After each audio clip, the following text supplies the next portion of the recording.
Hey guys, it's Odyssey here. I just wanted to give you some strategy for the draft deck challenge. I think this challenge is really fun, kind of brings some new life into the game, get to play some different decks, different cards, and I'll just give you some tips to help you succeed.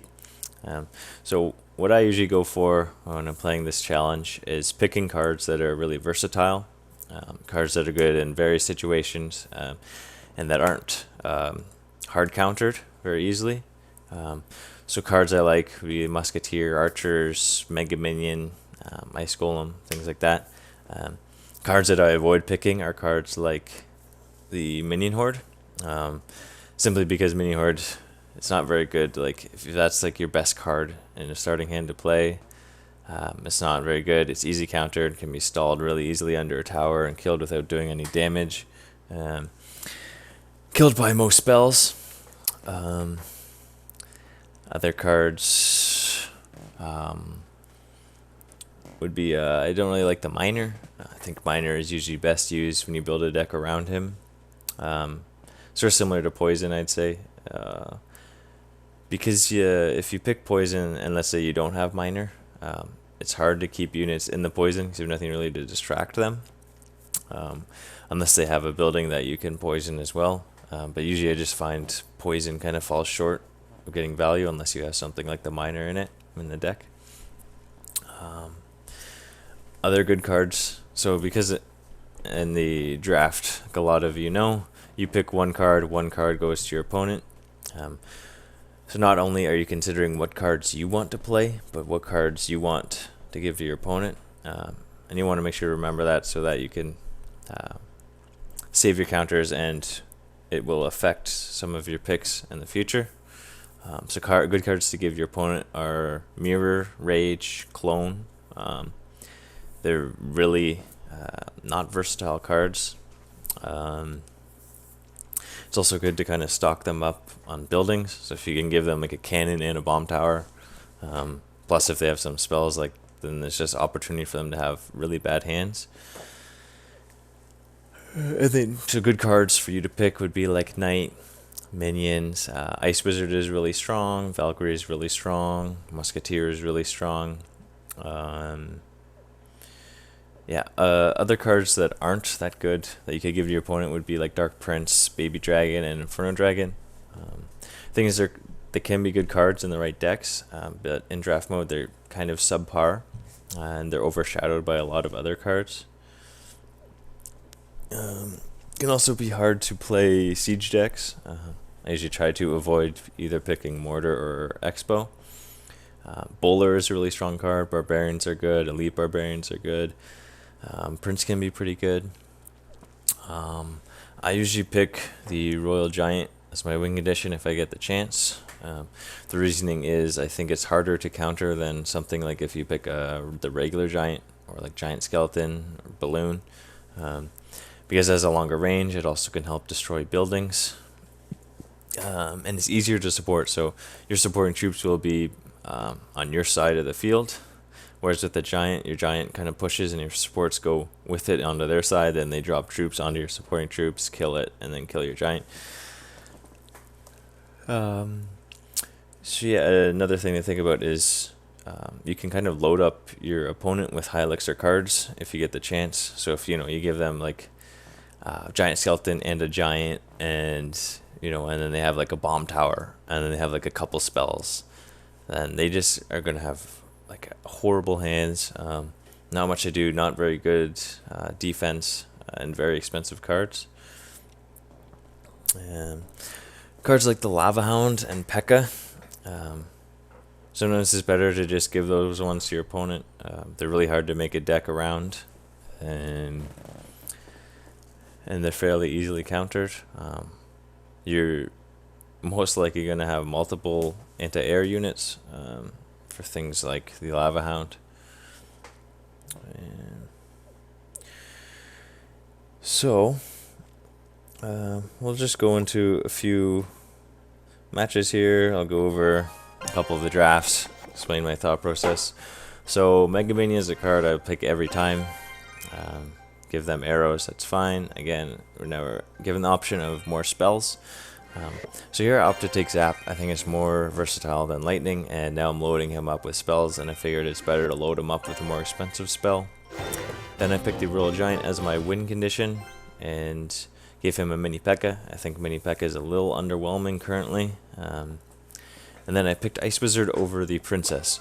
I feel like Princess is quite easily countered. As soon as it gets close to the bridge, like any unit will kill it and then make a counter push.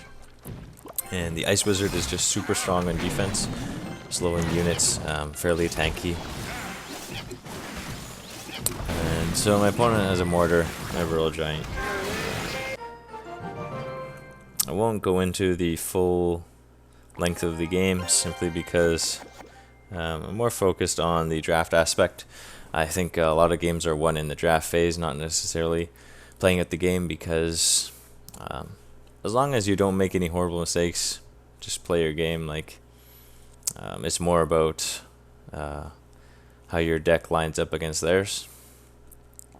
So in this draft, I pick Archers over the Skeleton Army. I felt like Skeleton Army has too many possible counters. Archers are a really strong, versatile card.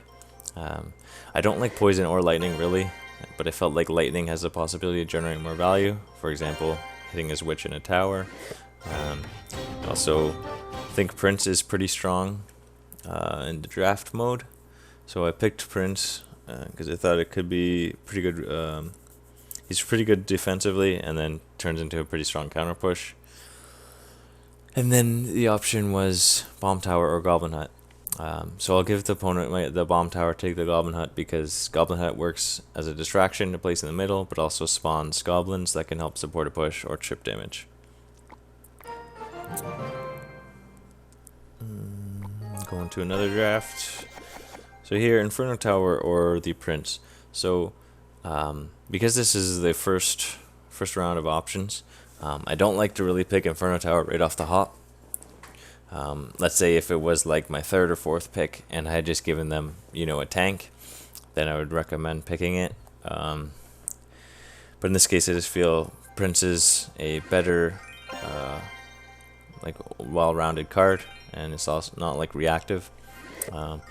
So in this case, I picked Lightning over Log. This is because I know they have Inferno Tower, so I can Lightning it plus a tower when they go to defend. Also, I find Log can sometimes be hard to find value for in draft mode. It's really strong just in like regular play right now because a lot of people are running things that are susceptible to the Log. But you can just face decks where there's like nothing that the Log does much damage to, gets much value. So I just felt like Lightning had the potential for more value. Here I picked the Royal Giant, give my opponent the Giant Skeleton. I like the Royal Giant as a win condition. And I think Giant Skeleton is a little underpowered right now, so I'll just give that over to my opponent. And then I picked Tombstone over the Cannon because Tombstone can kind of help support a push a little bit with Skeleton's distractions, but also because now my opponent has two buildings, at least, the Cannon and the Inferno Tower, and both of them are reactive.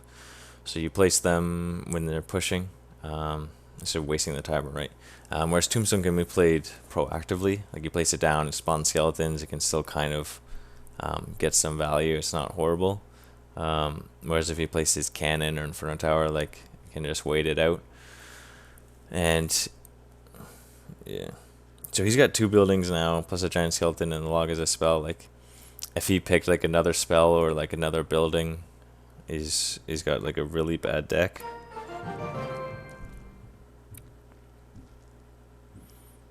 And just do a couple more.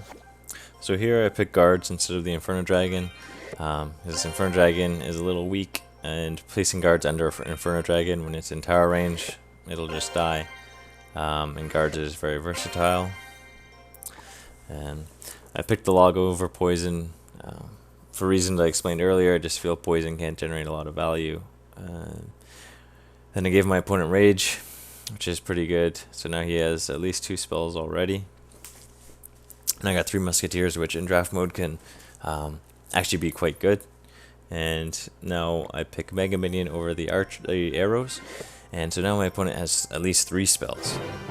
So I think this was a really good draft by me.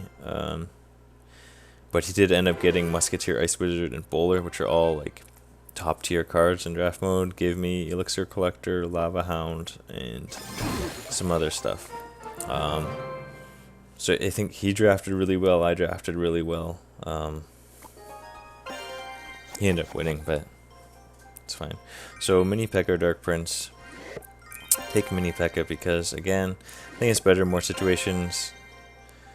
And Dark Prince, yeah, it's like when he's charging, yeah, he does some pretty good damage, but it's pretty easy to stop the charge. And once you do, like, he's just very underwhelming. Pick Musketeer every time, and I can take out a mini horde with a tower, and Royal Giant as my win condition, and then it was, what was it? Inferno Dragon, and I gave him Baby Dragon, I think, or no, Miner.